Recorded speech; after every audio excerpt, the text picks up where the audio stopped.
ഈ ഡൂഡിൽ എന്ന് പറഞ്ഞ സംഭവം ഉണ്ടല്ലോ, അതൊന്നും അത്ര വലിയ പണിയല്ല കേട്ടോ. ആർക്കും വേണമെങ്കിൽ വരയ്ക്കാം. ഈ വരയ്ക്കുന്ന പ്രോസസ്സ് ഇല്ലേ, ഇതങ്ങോട്ട് നോക്കി ചെയ്ത് കഴിഞ്ഞാൽ ആർക്ക് വേണമെങ്കിലും സിമ്പിളായിട്ടൊരു പേപ്പറിൽ അങ്ങോട്ട് ഒരു ഡൂഡിൽ വരച്ചെടുക്കാം. അപ്പോൾ നമ്മൾ വരച്ച ഷേപ്പ് കണ്ടായിരുന്നല്ല, ജസ്റ്റ് ഇങ്ങനെ ഒരു കോഴിമുട്ടയുടെ ഷേപ്പ് പോലെ ഇങ്ങനെ പോലെ വരച്ച് പോവുക.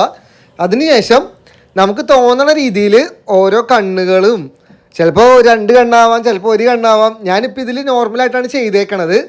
ജസ്റ്റ് കണ്ണ് വരയ്ക്കുക, അതേപോലെ തന്നെ അത് നമ്മുടെ ഇമോഷൻസാണ്. നമ്മുടെ മറ്റേ ഫോണിലുള്ള സ്മൈലീസ് ഇല്ലേ, ജസ്റ്റ് അതൊന്ന് എടുത്തിട്ട് നോക്കിയാലും മതി. അതിൽ കാണുന്ന അതേപോലെ അങ്ങോട്ട് ഓരോന്ന് വരച്ച് കൂട്ടിക്കഴിഞ്ഞ് കഴിഞ്ഞാൽ എല്ലാവർക്കും ചെയ്ത് നോക്കാൻ പറ്റുന്ന സിമ്പിൾ ഐറ്റം ഉണ്ടാവും.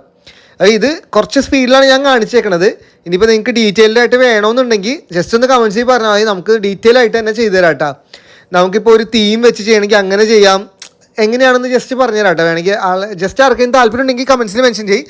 അതേപോലെ തന്നെ ഇത് കളറായിട്ട് ചെയ്യണത് കാണണമെന്നുണ്ടെങ്കിൽ അതും കൂടി ഒന്ന് മെൻഷൻ ചെയ്തിട്ട് വേണമെങ്കിൽ നമുക്ക് ഇതിൻ്റെ കളറിങ്ങും എങ്ങനെയാണ് ചെയ്യണമെന്ന് കാണിച്ചു തരാം. അപ്പോൾ ഇത് എല്ലാവർക്കും ചെയ്ത് നോക്കാൻ പറ്റുന്ന സിമ്പിൾ ഐറ്റം ഉണ്ട്. ചുമ്മാ ടൈം പാസിനൊക്കെ ഇരിക്കുന്ന സമയത്തൊക്കെ എവിടെയെങ്കിലുമൊക്കെ കുത്തി വരച്ച് സെറ്റപ്പ് ആക്കാൻ പറ്റുന്ന സംഭവമാണ്. അപ്പോൾ സപ്പോർട്ട് ചെയ്യുക, ഇഷ്ടപ്പെട്ടെങ്കിൽ. ഓക്കെ.